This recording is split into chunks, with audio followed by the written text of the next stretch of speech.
Good afternoon. Welcome to the webinar. Deborah is our head of college and I will hand over to her for the introduction. Thank you, Deborah. Good afternoon, everybody. Thank you for joining this afternoon, and to those of you that are listening to this later, having received a recording of it. We're really excited this afternoon to run through our UK Resilience Digest 4 and learning to adapt. So this webinar, we've been looking forward to doing this since the publication, which has attracted a lot of attention internationally, as the other 3 versions of the Lessons Digest have. And I'm really pleased to welcome our speakers today, which Lianna will talk about and David next. But just from my perspective, how important this is to the world of resilience, to be focusing on lessons.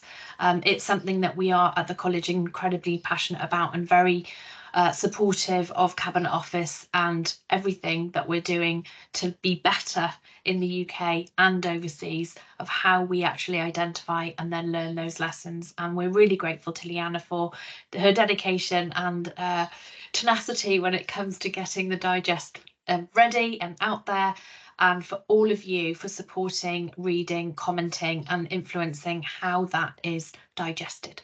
So on that, I will hand back to Lianna, who is then going to introduce David. Thank you very much, everybody, and I'll look forward to the questions later. Thank you so much, Deborah. And yes, just picking up on that question element, if you do have a question, please pop it in the Q&A box, and these will be collated as we go through the session so that they can be asked to respective speakers or the crowd at large at the end in the Q&A time slot. I'm just wondering, I know that we have had a few technical difficulties. David, are you online? I am indeed, Lianna, thank you. Oh, fabulous. How wonderful to have you. Thank you so much. And I will just hand over to you, Deputy Head of the Training and Exercise Team in Resilience Directorate, to give us a bit of an introduction to the session. Yeah, Lianna, thank you for the invitation back. This is our this is my fourth webinar. And can I just, on behalf of the government side, introduce 2 sort of broader points. I'm David Ross-Parsons, for those I've not met. I'm in the Training and Exercise Team in the Resilience Directorate, so working with a lot of the people who have contributed to this digest. So thrilled to be able to sort of put a little bit of an introduction out there. See, we welcome the opportunity to sort of champion both the national adaptation and this as a lesson learning narrative. I've been in the Cabinet Office from the MOD for 5 years now, so I was very much at the beginning of this Lessons Digest work on the policy development side, and it's fantastic. It's resourced with you and others, and to see it grow from success to success. Under that wider banner of joining up, it's all about, of course, putting lessons into practice. So under that theme, can I salute the growing evidence base of where this digest has been put into practice. It's been genuinely superb to receive the updates of where you have changed protocols, SOPs, processes as a result of the publications. We've received in the Resilience Directorate a number of these sort of improvements, so we can absolutely record the value of the digest in practical terms. My second broad area is just salute all those who have been involved on the longer term resilience planning and on the climate adaptation work. This digest, the 4th digest, is important. The need to adapt to the changing climate has rarely been so important. As those following the subject area closely will know, we've had 12 named storms this winter alone. We see wide-ranging and sort of damaging impacts to individuals and business. We know that heat records are consistently being broken, and it's all affecting our ecosystems.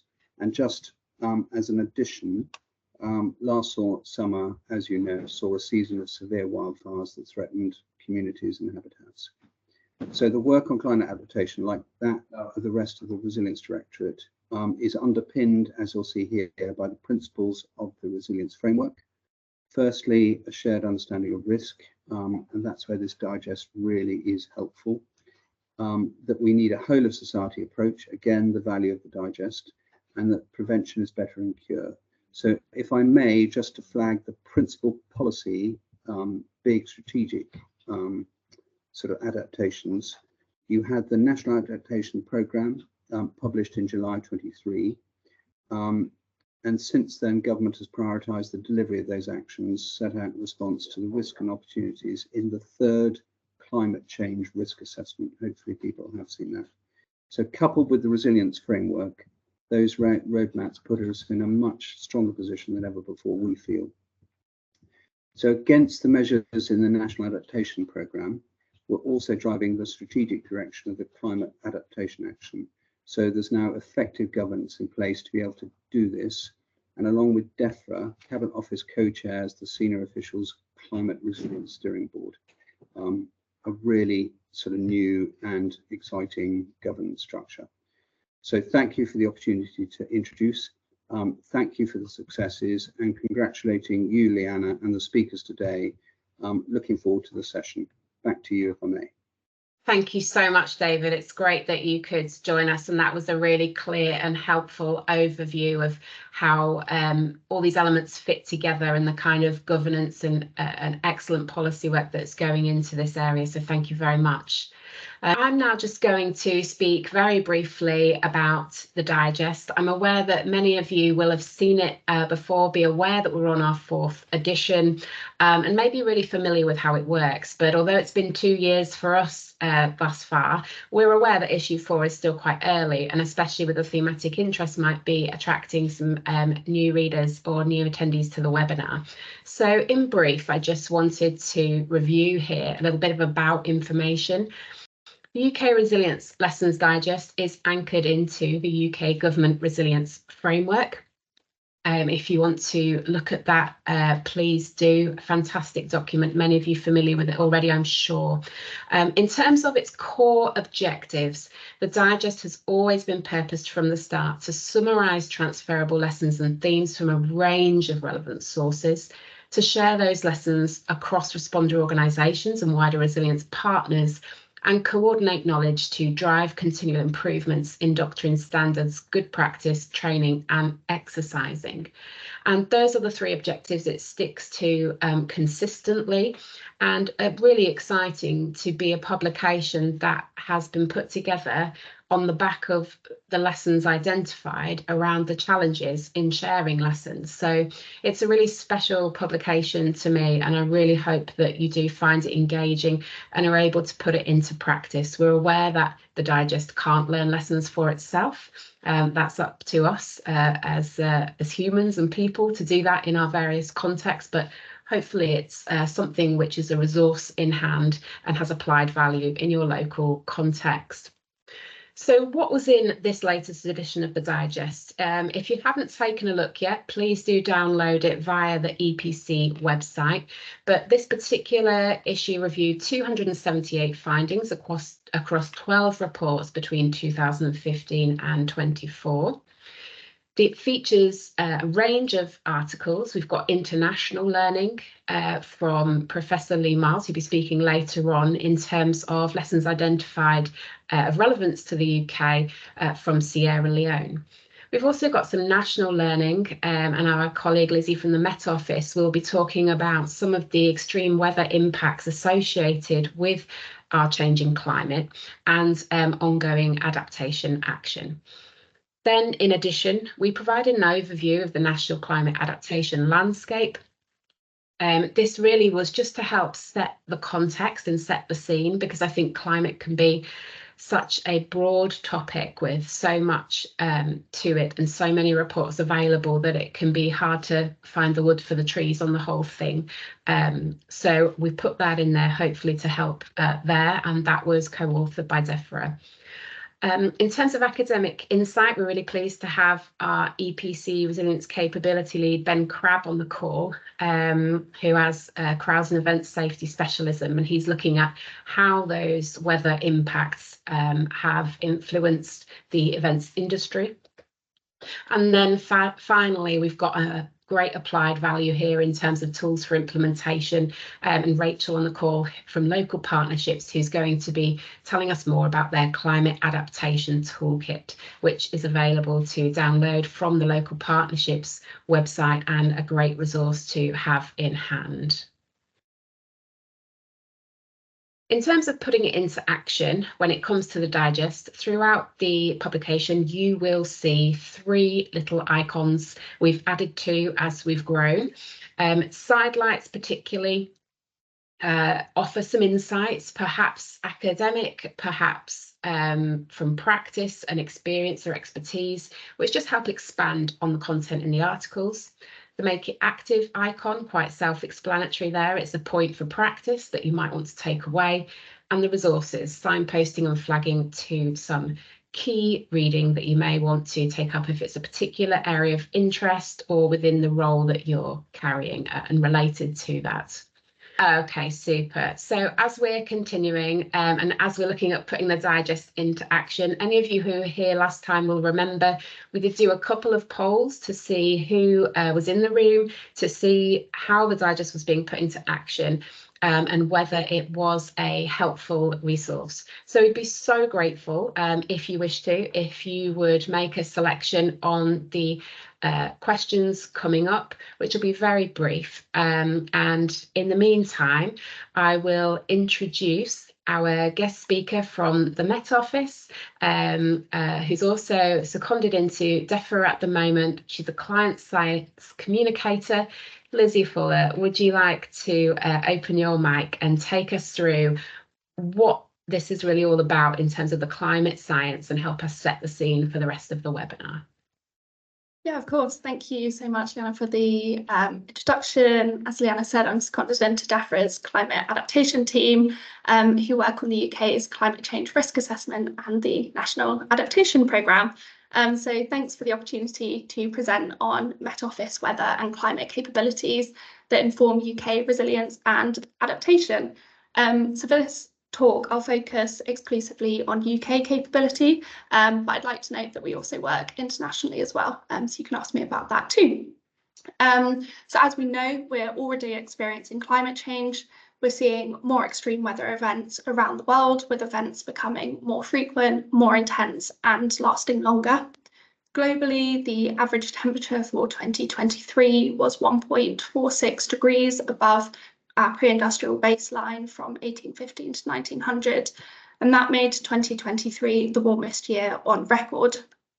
This peak is partly attributed to an ongoing El Niño event, and it sits on a background of around 1.25 degrees of global warming. This long-term warming is, of course, attributable to human-induced climate change. In the UK, 2023 was the second warmest year on record after 2022. These increased average temperatures are bringing increased chances of us experiencing wetter, warmer winters and hotter, drier summers in the UK. As I just said, 2022 was a record-breaking year for us, with temperatures, as we know, and as David mentioned earlier, reaching record-breaking levels. So we experienced 40.3 degrees in England. This is an event that is virtually impossible without climate change, and I use that virtually impossible term in the statistical sense. The event had impacts on public health, on infrastructure, and the environment, and it's just one example of an extreme weather event that we must be prepared to experience more frequently in the future. Should we continue to produce emissions, we could see levels of global warming reach 2 or possibly even 4 degrees this century. In the UK at 2 degrees, the Climate Change Committee report that we could expect to see around 7,000 heat-related deaths per year compared to around 2,000 now, along with around £3 billion in annual flood damages, a 20% decrease in water availability associated with that summer drying pattern, and an increase in number of days with high fire risk, which are associated with wildfire events, to around 26%. Of course, we know with the increased level of warming, these values will also increase significantly. So the Met Office are one of the world's foremost authorities in terms of understanding extreme weather and climate, and we play a vital role in providing high quality weather and climate information and advice to support UK resilience. Next slide, please. So of course, we know that climate is what we expect, but weather is what we get. So as the National Met Service, our role is to help people prepare for the potential impacts in advance and during extreme weather. So handling extreme weather events is one of the real success stories of UK resilience, and work to inform the public about severe weather in no doubt saves lives. So here at the Met Office, we provide short and medium-term weather forecasts, we issue severe weather warnings, and we provide the resilience community with weather-related advice, for example, through our civil contingency advisors. We support the National Security Risk Assessment, and we have ownership of several weather-related risks. In 2022, we also became a Category 2 responder. We also work closely with businesses, so we provide operational and consulting solutions to a range of industry sectors, including aviation, water, and energy as well. So across the office, we're increasingly working to draw the links more explicitly between weather and climate, for example, through our scientific research, but also in our communications with the public. So last year, we formed a team of experts across the office who focus on looking at the links between climate and weather, particularly around extremes. So this team is transdisciplinary, and for example, we have the Met Office's first socio-meteorologist, which is exciting. Next slide, please. So at the heart of our world-leading climate research capabilities is the Met Office Hadley Centre for Climate Services, or HCCP. So the government-funded programme delivers trusted scientific advice to inform decisions from seasons to decades ahead. So here at the Met Office, we specialise in providing information on how climate hazard is changing, which alongside understanding of vulnerability and exposure, provides an understanding of climate risk, which helps us plan adaptation actions at all scales. So the UK Climate Projections, or UKCP, is produced by the Met Office on behalf of government, and UKCP provides a set of tools and data showing how the UK climate is changing and may change in the future. So as I mentioned previously, UKCP projections show that we expect to experience hotter, drier summers and wetter, warmer winters with rising sea levels, and also an increase in many types of weather extreme. For example, we expect to see an increase in the frequency of heavy and intense summer thunderstorms and rainstorms, so the kind you associate with after a hot day. UKCP was a key source of information for the Climate Change Risk Assessment and the National Adaptation Programme, and we provided evidence on climate hazards at 2 and 4 degrees. So I'll use CCRA and NAP as a quick example to demonstrate how we are using our science to support decision making in government. So Met Office scientists provided bespoke support to numerous government departments to explore some of these 61 CCRA risks in a bit more detail. So, for example, for the built environment sector, we worked with DESNZ, the Department for Energy Security and Net Zero, to provide bespoke science on the risk H5, which is all about wind-driven rain and how that affects building fabrics. So this work helped DESNZ to explore how the hazard is changing as we look to the future with our wetter, warmer winters. Another example is our work for the Department for Education, where we're working together to explore the risk of overheating in schools. We have lots more examples for other sectors like agriculture and transport and the natural environment. Another big area of work for us is increasing the accessibility and usability of our climate observations and projections. So the Met Office's climate data portal, which is linked on the slide, provides data in a GIS or mapping format. And this importantly allows organisations and businesses and people to overlay their own data in mapping software alongside climate data. So, for example, a local authority could overlay information on building types or perhaps age demographics to explore vulnerability and exposure information alongside the changing climate hazard. And yeah, I'd really encourage you to take a look at the tool. There's some exciting new capability in there. Another new development is the upcoming launch of the Local Authority Climate Service tool, which is helping to provide local authorities with tailored projection information for their local areas. And this work is funded in collaboration with DEFRA. So whilst this is providing just a small flavour of some of our expertise in providing weather and climate information to inform UK adaptation and resilience, hopefully I've demonstrated some of our capabilities and interesting work. And thanks very much. And I look forward to answering some questions in the Q&A. Thanks.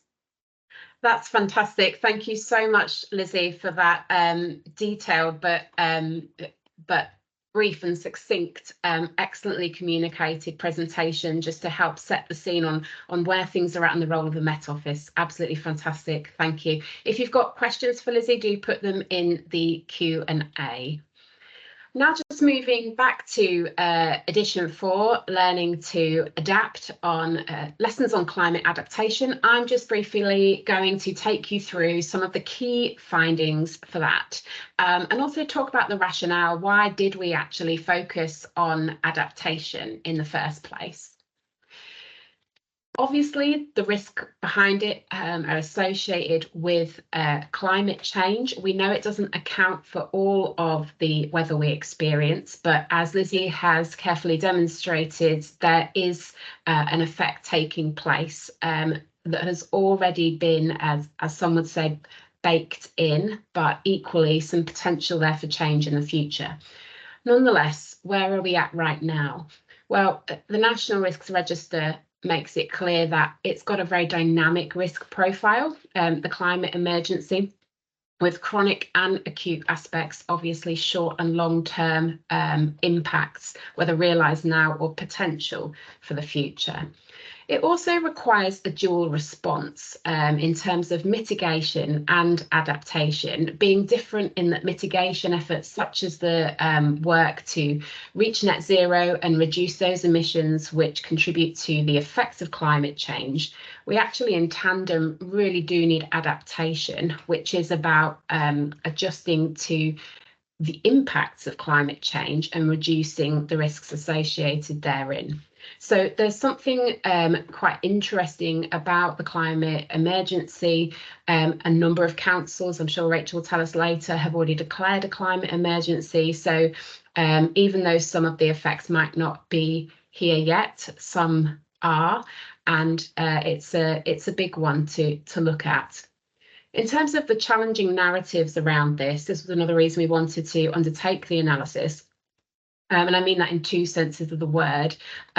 It's often been said, and especially by those who have this as their key specialism, that adaptation has been an unequal partner in climate change dialogues, often with a sort of more prolific focus on reducing emissions and net zero, which, to be clear, is absolutely not wrong, but perhaps has left the work on adaptation action somewhere behind for a number of different reasons.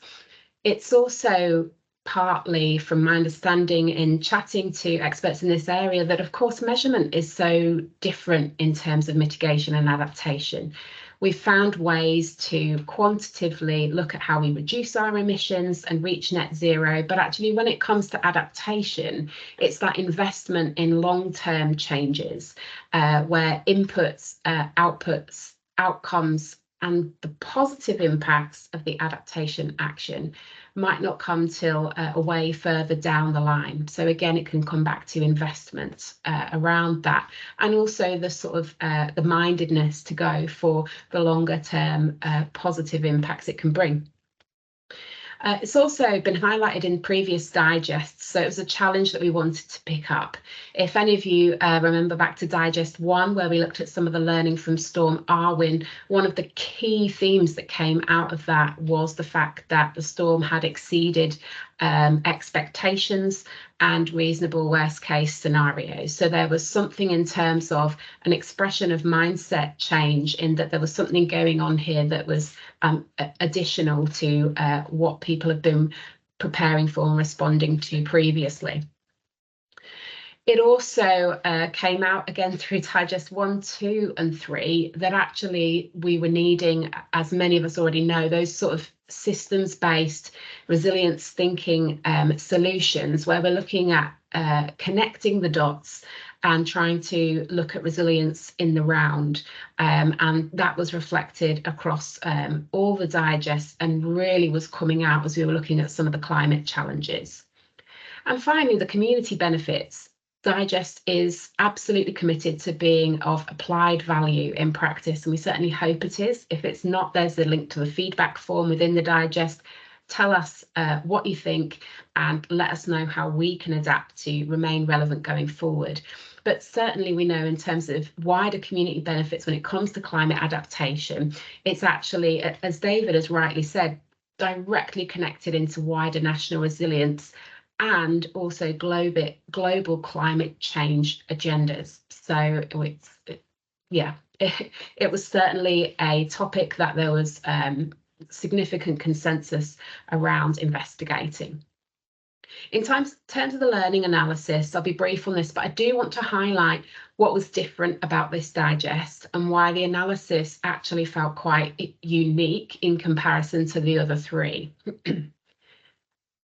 As we began embarking on the analysis, it required a rapid review because we were aware that the lessons that were coming out spanned such a breadth and depth. They were voluminous, as I'm sure you've noticed, and in many other areas too, but particularly with climate, I think there was a lot of technical information to wade through to actually draw out and find those lessons about how we can adapt in response to the climate change to help reduce risk. And we know partly that's because the adaptation piece is harder to quantify and articulate, typically being more qualitative in nature. We also saw the absolute necessity, and the Digest has always done this, but this was a particularly impressed in this edition for multi-level learning. It's a global challenge, but it's got unequally distributed impacts across the world. We know this. And actually, whilst we do always seek to bring in some international learning to the Digest, it became we became acutely aware that it was actually even more vital in terms of climate adaptation, because actually some of those countries who are already experiencing the greatest impacts may well be those who have higher levels of various vulnerabilities, but actually have some very sound local learning to pass on to the rest of the global community. And finally, updated scope. The lessons were reasonably new in terms of comparatively with things such as lessons from emergency exercises that was covered in Learning and Action in Digest 2. And this did impact the analysis in a way because the reports were often lessons that were not so clearly articulated, but actually embedded in really rich stories of resilience and very localized case studies, but nonetheless had a real wealth of learning experiences. So behind the scenes, there was an additional piece of work to be done in terms of really drawing out those lessons. In some reports, the lessons are listed or the recommendations are there and you can pull them out and look at them, but it was altogether much more involved, reflecting the risks and the issues behind those lessons themselves. In terms of what did we learn? Well, would you believe after 4 digests, we've actually reviewed 100,000 lessons, findings, and not 100,000, that would be good, wouldn't it? 1,000 lessons, findings and recommendations. Getting ahead of myself there. We didn't plan to do 1,000, we actually just landed there. And 1,000 lessons later, I think what we've understood, particularly in the context of climate adaptation, is that the lessons look to be shifting. And by that, I mean that they are becoming more interconnected, more complex, more systems focused. And should we really be surprised about that? Probably not, given that we know the risk landscape at the moment and the way that that impacts the risks we face and the impacts that come from it. But nonetheless, it's really interesting now as we look at climate adaptation to see that coming through more clearly. So just to draw out the top 5 themes that we found across reports, which spanned a real breadth of sort of focuses within them. Please do look at the list in the digest if you'd like to delve into any of them in any more detail. We had stakeholder engagement, practical project planning and delivery, and monitoring and evaluation as key elements I will draw out. And just before I do, I want to highlight also the economic challenges and integrated governance challenges that came through. So if you're a senior leader or decision maker, a budget holder in this area or in policy, it might be worth you going to the digest and just taking a look particularly at those if it's an area that you might have influence in. In terms of stakeholder engagement, this was absolutely vital, and the better it was done, it would seem the better the outcomes. I was fascinated to read the report on the Lower Otter Reservoir down in Devon, where they'd taken some coastal adaptation initiatives and involved international partners down to local community members, and it was really key. There were lots of challenges with that around communication and understanding of the projects that were that this finding related to, and actually that it takes a little while potentially for communities and multi-stakeholders to find a meaningful shared way forward, but that it can be incredibly valuable when you've co-produced something that has a long-term benefit for health, well-being and the environment. In terms of project planning and delivery, these are things we already know, which in some ways is unsurprising, but in other ways is actually quite reassuring, because we do know some things about how to do this well. There's plenty of resources out there, plenty of training out there, and actually the planning and delivery was essential, and this linked to the monitoring and evaluation, and really beginning with the end in mind. And on that monitoring and evaluation, there were the challenges already described in trying to work out how to evaluate the worth of an adaptation project that might take years to see the full fruition in terms of impact. So definitely thinking about those inputs, outputs, outcomes and impacts for the wider community at every level at the start, because if you don't have a baseline to measure from and you don't collect that, it becomes even harder when you get down the road. So those are just a few themes I wanted to draw out. And that brings me to a close on my section on the analysis. And I would like to hand on very swiftly to Professor Lee Miles, as I'm aware of time, and he's going to share with us Spotlight on Sierra Leone. Thank you very much, Lianna. I hope you can hear me there. So thank you very much. And I'll start with, I've been given 3 mandates effectively. Yeah, this, and really part of this is about the international learning aspect of the digest, which is very strong. And really it's the Spotlight in Sierra Leone, looking at 2 particular award-winning projects called AFRICAB and EVALDIS. Next slide. Which were originally conducted in Sierra Leone and fundamentally also led to major international, let's say, policy transfer and also awareness, including it becoming a World Bank methodology for the World Bank and their framework agreements, being award-winning at the international level in the academic community, and also seeing policy transfer not just in Africa, but also in parts of the Caribbean and widely in the Middle East. And even discussions going on in my own local region about the application to private industry and LRFs in the areas where I'm based in Bournemouth and the area of the South Coast. So in a sense, one would say, goodness gracious, what's a Spotlight on Sierra Leone got useful for UK planners and the international environment here? And I think the important thing really is that the case study, the 2 projects both involve Sierra Leone, but in the first project of AFRICAB also covered Cameroon and also Senegal, so Anglophone and Francophone. But the important thing also, to put it bluntly, is that if we focus on our spotlight on countries where, if you like, the impact of climate change is substantial and every day, then the focus on vulnerabilities becomes even larger. And to really take the point of Lianna, but really looking in international practice where actually the impacts of environmental change are substantial. then I think it's always good to look at those international environments, and to also look at the comments made in the chat in looking at, well, we also need to understand climate adaptation, looking at extremes. And you might often say that West Africa is an area where the extremality, the front line of environmental change is being felt every day on the ground and on the streets. But the important thing also is why focus on Sierra Leone? Well, I think there's three aspects to mention there. One, of course, just to introduce people who may not be aware of Sierra Leone, it's a relatively small country in basis of West Africa. West Africa, of course, being important because it has both a high degree of vulnerability to particular type of disasters and variations of different types of disasters and climate change, but also has a high variation in terms of notions of vulnerability.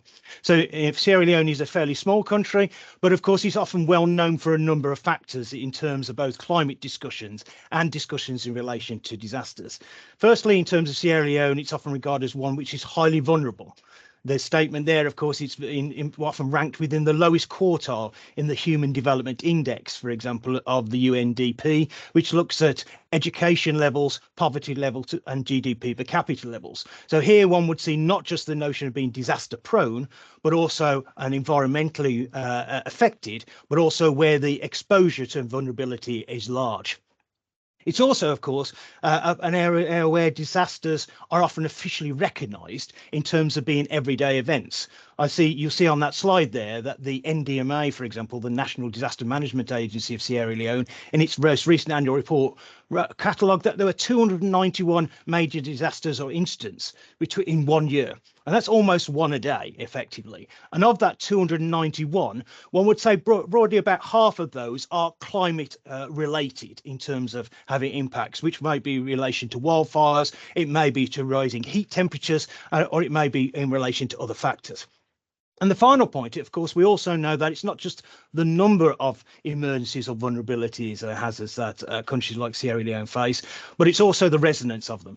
We know Sierra Leone internationally because of Ebola and the 2017 landslide, for example, but it's also an area where we've seen regularity. And one would say there's been major resonance of international events in countries like Sierra Leone roughly every 5 years. So in a sense, we can also chart the impact of that over a particular period of time. Next slide, please. But the major aspect as to why I look at these two particular projects in terms of our international learning is to go back to really, well, why is it useful for the UK and the discussion we're having now? And I'll go back to the National Resilience Framework, which talks about a whole of society approach, for example. And here we're talking about really understanding that we have to incorporate many different actors. And often the focus when we talk about dealing with disasters or climate adaptation has been on the focus on technology, on the interposition of new resources. And one of the challenges often is that in this space where disasters are commonplace and climate adaptation is necessary, even the terminology may be different.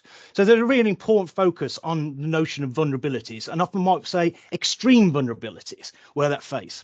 Now, these two projects of AFRICAB and EVALDIS in particular, the first project driving African capacity building in disaster management, which it looked at using a single points of failure diagnostic technique to try and identify the extreme critical vulnerabilities that local communities, national policymakers across the portfolio face, because that becomes a space in which you can actually talk across many different kind of policy domains. And EVALDIS, the follow-up project, the first project being between 2018 and 2021, the second one being from 2022 to 2023, looked at local disaster management, and that incorporated Freetown, the capital city of Sierra Leone, and covered over 1.2 million people. Now, in the digest, there's a great deal of information there, and that this is not the place to do that, but really just to really to impose or really to convey that there was a particular methodology about the uses of that. And you can see at the top of this slide on the first run, there's a focus really on identifying what are the main challenges, what are the adaptation gaps, we might say, in our climate resilience. Now, that's fundamentally important, but we also need to understand what are the single points of failure, those extreme criticality areas where fundamentally small impacts will have large domain effects. And in the two main reports that led out of these projects, we developed a particular focus on looking at single points of failure, which have let's say, major resolvable ones. So we're looking for those areas which often policymakers at both the national or the local level can actually impose small steps or smaller adaptation measures which have larger enhancements. Because in a sense, that's where we talk about when we talk about building everyday resilience. And if we can identify what those extreme resolvable single points of failure are, then we can use what's called an integrated knowledge translation technique to then lead to policy and training change. And you can see underneath there on that latter slide, just on that latter point, these two projects were really comprehensive and they're looked at. They involved, in both instances, interviews with policymakers one-to-one at both the national, the international and the localised level. They involve focus groups, often in the spaces of districts and ward levels, and then at the national levels and beyond. They involved observer sessions in which we were looking at particular events and actually looking at and tracking real time as part of emergency management responses, how single points of failure were adopted and understood and therefore adapted to, and workshops in which those planning organisations would take place. Now, I'm not going to go into great detail here, but fundamentally what we're talking about here is that we're able to identify different typologies of single points of failure, and we can understand also that there are different enhancements or impediments that come from that. And we really need to focus on the resolvable ones. And you can see on, if you can identify from the data, what are the what are the extreme criticalities? And therefore, we can also identify universally what the single points of failure are. We can also understand which ones are resolvable. And from that, though, we mean that we can apply fixable solutions to, which will have major enhancements too. And from that, therefore, we can develop thematic recommendations and policy change. And you can see here on the right various aspects of where the policy training of the development of the technical reports, which led to identifying a common ground between local policymakers, local groups and national policymakers as to what those single points of failure were, which were then built into facilitators guides for the local policymakers and also at the strategic level. And in the case of Freetown, inform the major evidence base for their first environmental climate action strategy. That's now in place in Freetown, covering 1.2 million people. Next slide, please. Now, I'm not going to go into great detail here because you can find a great deal of information in relation to the projects or the aspects. But really, the impact was fairly substantial and evasive in relation to that. And if I was talking about building vulnerability and capacity building, then ultimately the litmus test must be if that single points of failure strategy or diagnostic is adopted by the policymakers and the voluntary groups themselves. And you can see in this slide here, this led to technical reports, which identified the data and what were the thematic areas where the single points of failure. You can see that in the middle of the slide. It led to facilitators guides. You can see there on the left at the bottom here, a picture where facilitator guides. The single points of failure being embodied in 10 questions, which local community disaster management groups and committees could use to develop their own strategies of shared risk and whole of society approaches. And it also led to major policy evidencing in particular. And you can see on the left there at the top, the geoscientists themselves in Sierra Leone using the single points of failure for their own identification of climate adaptation itself. And this led to an award in relation to the International Business School Society, the world's largest association of business schools, the ACSB, as an innovation and a global top 25 innovations that inspire award. Next slide, please. Now, the important thing to recognise here is, and I'm ending my last 2 minutes, is fundamentally what are the lessons that are learned from that? Well, you can see on the right and in the digest and from the reports, there's the importance of understanding as a tool the notion of an integrated knowledge translation tool, which is effectively, you can see there on the right. I won't go into great detail into that, but fundamentally what we're saying is we need to recognise in the green that there is an important space that we need to adapt, and really that's really the transformable lessons that I'm going to talk about in a moment. But what you can see here is that international integrated knowledge translation cycle provides a way of transferring single points of failure diagnostic into practical realities which can be used. But I'm going to end on my last 2 minutes or so by looking at the 4 main transferable learnings from the projects and from the international work that's been done in these projects. The first and most important point is that we need to recognise that there's always a thirst, both at the local level in particular, but also within our NGO groups and in our local communities for an evidence-based analysis. If one's talking about having a whole of society approach and understanding shared risks, as we might say in a national resilience framework, we need to understand what are the most pressing local needs for evidence about what are the extreme vulnerabilities that may shape and make policy. And that provides, often through single points of failure, a common terminology which spans between the local, the national and the international level.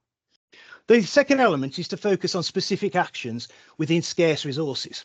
Now, I know I'm focusing these projects in Sierra Leone and Africa, but you would say even in the UK, we may have a national resilience framework with the expansion of obligations, tools, but we're also going to face a scarce resource challenge in relation to how these resources are going to be spent and how we're going to use them. And fundamentally, the important really is to recognise that we all need to focus on specific management actions, which can often leverage sizable and scalable enhancements. And that is effectively what this work does. The third is often on co-creation, and co-creation is often a misused term in my view, because co-creation is often involving with key partners and an engagement with them. But co-creation means reciprocity. It means reciprocity with national actors, which often hold the tools of regulatory change, with engagement with local actors, which often hold the informal solutions on the ground to climate adaptation. And if you can build that concoction together, you end up with a highly influential base, both for providing the evidence, which provides greater immediacy for policy change. And my final element is also to recognise, of course, about the notion of indigenous knowledge, that many informal solutions and approaches on the ground are already in play within local communities and local frameworks and local policymakers, will often reduce the propensities for for single points of failure and climate resilience. The challenge is finding that sweet spot between formal regulatory change, which is in the hands of national policymakers, and informal policy solutions and approaches, which often are at hand. And often building single points of failure about common extreme vulnerabilities provides an urgency and a common mandate to move forward. And with that, I'll stop there. Thank you very much indeed. Thank you very much, Lee. That was absolutely fascinating and really highlighted the essential role that those lessons can play in terms of the UK. Brilliant work and congratulations on the awards. I'd like now to welcome our EPC Resilience Capability Lead, Ben Crabb, to the floor. Ben, are you with us? Hi, Ben. Feel free to tell us all about adaptation, extreme weather and the events industry. Yeah, hi folks. So we've seen quite an interesting change in events due to more, as Lizzie said at the start, weather, to be honest, rather than climate. And there's been scenes not just last year, but over the past few years where we've seen excessive flooding at places like Glastonbury. Last year, we saw the first lot of rainfall on the Burning Man Festival in the Nevada desert, causing complete carnage with no vehicles to be able to get on or off the site, lack of food and resources, and the US government actually declaring a state of humanitarian requirement for the state to move in to help people. And we are starting to see more weather effects affecting events, not just in the UK, but worldwide as well. And if we go to the next slide, we can see some of the pictures which sort of coming up, people out there enjoying themselves. That's what we really want to see. But last year, just in the UK, we saw a number of music festivals cancelled or postponed due to weather fronts coming in from excessive winds down in the south, with winds of 80 miles an hour in July last year, cancelling 7 festivals in just one weekend, with an estimated cost of £5 million to the local economy. This is continually moving, and we are seeing more of these rapid changes globally and impacts in the UK. And if we look at other events which happened, we unfortunately have also seen deaths related due to extreme heat. For example, Taylor Swift last year, and we've also seen a number of other spectators collapsing at festivals, not just in the UK, but abroad as well. So this change of weather and extreme heat and rain as well is starting to have quite a significant impact, not just on music festivals, but sports as well. And we've also seen wildfires in Canada, the smoke blown from those wildfires into the States, cancelling a number of national baseball league games as well. So the impact is starting to have a significant impact and effect. If we go to the next slide, if that's okay, please. One thing which the events industry isn't very good at is it's not very good at being proactive. The events industry, whether that's sports or music events and that whole wide-ranging term, is very, very much reactive to something which has happened. And we do have this sort of acceptance process which events move through. The first line on there is an acceptance of settings or acceptance of conditions, where a weather event has hit an event, and then from that weather event, they decide, how's that impacted? What can we do? How can we change? How can we adapt? They might put in extra shelter for extreme heat, more water water points for people to gain free water, etc. Or they may actually look, do we move that event to a different time of year, etc. And that sort of moves into that next section on that acceptance of action. The weather event has affected them quite significantly. So we're now going to change what we do and how we work. And we have seen events move seasons, they've moved months. Now, we may not get to the extremity here in the UK where Glastonbury suddenly changes and it's now in September, October, but we do see that in a wider perspective, such as FIFA with World Cups, where it does move from a summer event where it's very much a traditional summer event. The one which is coming up in the US, Canada, Mexico will be in summer, but due to the extremities of heat, Qatar moved it to December. So we do see a shift in time of year on major and mega events around the world, but localized events, we don't really see that change. However, there are some festivals which have shifted their dates of events.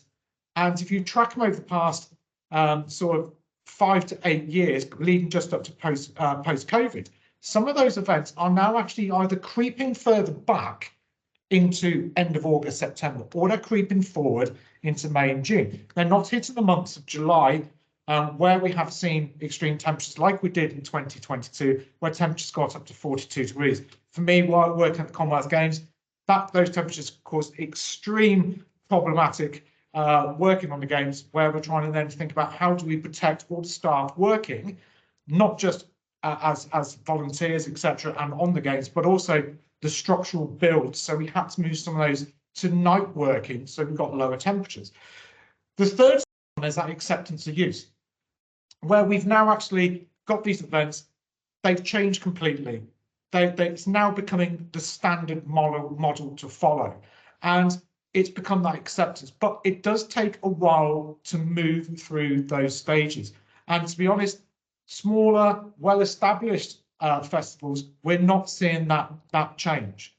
The larger ones, the more mega events which go between different countries at times, we do see that change. But at the moment, the grassroots sort of level, whether it's sports or music, we're not seeing that at the moment, but we are starting to see some creep into the standardization where people are starting to shift and move.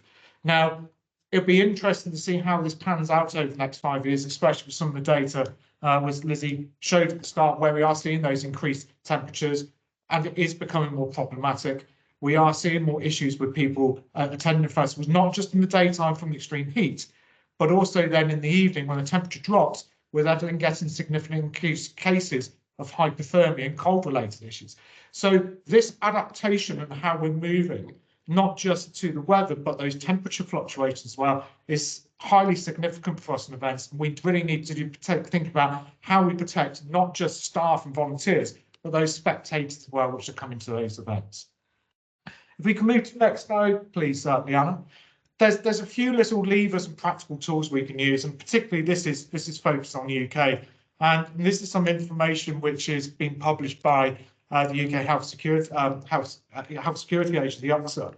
And there are a few things we're trying to roll out and explain to event organisers. Some of you might, some local authorities or SAGs, might want to be asking some of these festival organisers and also sports, what are they doing to try and help protect those people coming to your events? Have you got increased free water points? Have you got increased shades, not just for sun, but potentially also for if there's increased rain? Local authority websites have started putting information up, but that's not standard across the UK. There are a few local authorities putting information up to say, at your event, have you considered X, Y, and Z? These events have been affected. This is what they've done. That learning process, learning from other events and people local in those areas and what they have done. There's also the use of fans data, and we need to be moving more to what fans and spectators are saying and capturing data those people have been to events. What works well, what hasn't worked well, what would you like to see? And by moving through that process and capturing that information, we should be able to start moving a better trend and a better position to protecting spectators in the UK. It's a massive industry, it's a massive income, and at the moment, if we have extreme weather conditions, I say 7 festivals cancelled in one area over one weekend cost the local economy £5 million. Last year, 20% of festivals across the UK were postponed or cancelled. So you can imagine that on a national scale for local income and economic revenue. But one thing to say is, if you are working with those people in events, or you've got local authorities to SAGs, some of this information and what's in the Lessons Digest is useful for those events organisers to consider and think about how they adapt and what's that long-term goal and what's that long-term change they need to think and move through, so we actually have sustainable events which are more resilient to climatic and weather changes as well. That's all I'm really going to say, to be honest, but hopefully you find that useful. If you've got any other questions, hold on to the end or speak to me later on. Thank you. Thank you so much, Ben. That was really informative. And I just want to acknowledge for the first time in our webinar history that we are running over, and partly due to some technical challenges ahead of the webinar beginning. But I do hope that some of you might be able to join us for an additional few minutes, 10 minutes here, while we listen to Rachel Toresen-Owuor, and she is excellent. They've written a very practical resource that she's going to tell you about.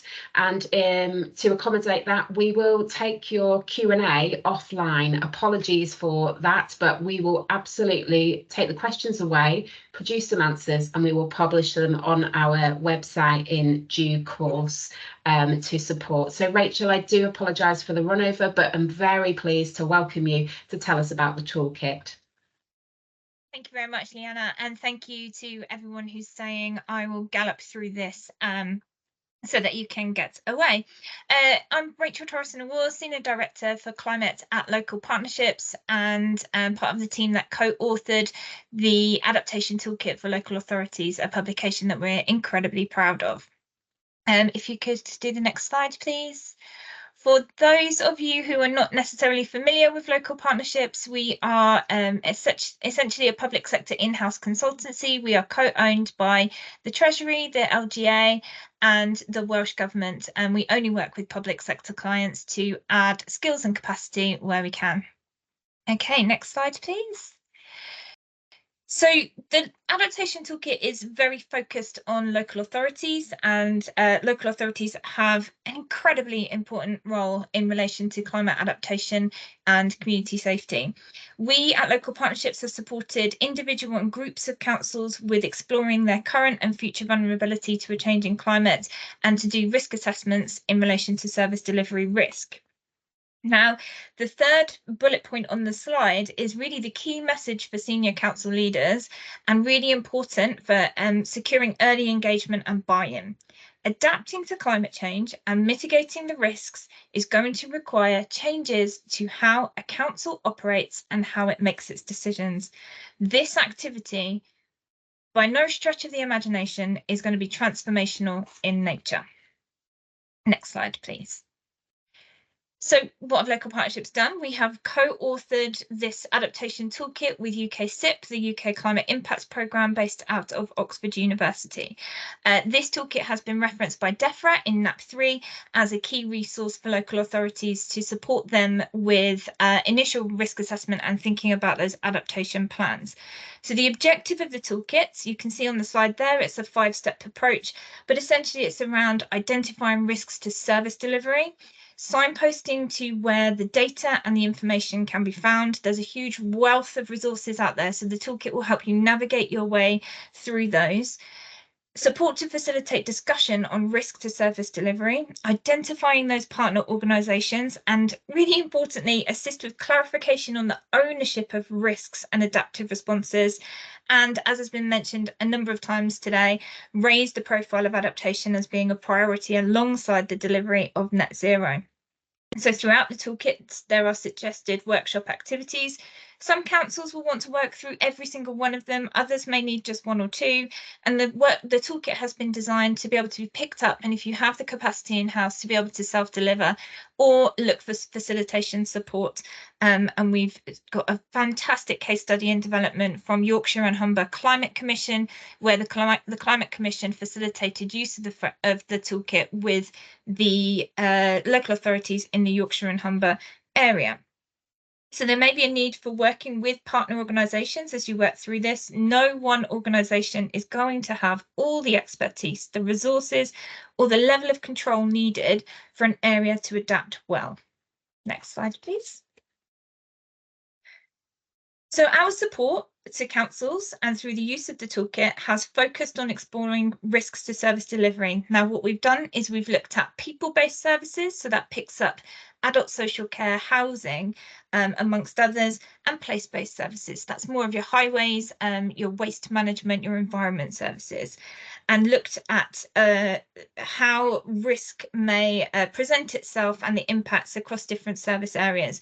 So through this work, we have collected a wide range of specific examples from authorities at all levels, county, unitary, districts. We've worked with regional groups to support them, because essentially the same hazard, if we think about heat, extreme heat, that is going to have very different impacts and present very different risks and different decisions. So all need to be thinking about this decision making for colleagues across adult social care, for example, compared to highways, maintenance and waste collection. And really interesting to hear from the Met Office around engagement, particularly with DFE. One of the pet passions of mine was around the school closures in the July 22 heatwave and where some of that decision making lay. So if we can move on to the next slide. So the final steps of the toolkit, apologies I've not had time to take you through absolutely everything in there. It is a really rich document, but we look at the types of adaptation strategy and kind of the what next once you've done your risk assessment. So the crucial point here, and I think this is more important than it perhaps is with net zero, is to identify where these activities get best embedded into your existing plans and reporting. More so than with net zero, adaptation needs to be properly embedded across everything that a council does and is the responsibility of everybody working within that local authority. So the Climate Change Committee's adaptation monitoring framework is a fantastic place to start in terms of looking at development of an adaptation strategy. It really has all the different building blocks of everything that you need in terms of building adaptive capacity, which is where we talk about the risk assessments, the looking at where you have data, reviewing your existing plans and policies, your capital maintenance programs, your service and business planning, medium-term financial planning, etc., and looking at that upskilling. We talk about carbon literacy a lot of the time. Adaptation literacy is going to be incredibly important. There's some quite different concepts and terminology that we need to grapple with, and climate adaptation it's big, it's existential, it's a bit scary. There are still lots of opportunities there, so we need to make sure that across our local authorities we're building that adaptive capacity so that this really truly can be embedded. We need to be able to give space for senior managers to think and for space for officers to contribute, to really get into the weeds of identifying risk and opportunities as well. When we think about the delivering of adaptation actions, that is going to be actually drawing on the examples that Ben just shared around kind of the decisions around action that need to be taken, accepting impacts and bearing losses, cancellation of events, that was specific to the events industry, but also looking at assets where you may have to accept that they're just too costly to keep insuring or to keep the maintenance keep that maintenance schedule ongoing. So really, when we're thinking about our adaptation strategy, one of the really important things that if you're from a local authority that I hope you can take away is that this really needs to be viewed with the lens of service transformation. The way that we're going to have to deliver our services over the next 5 years, 10 years, 30 years, it's going to fundamentally have to shift.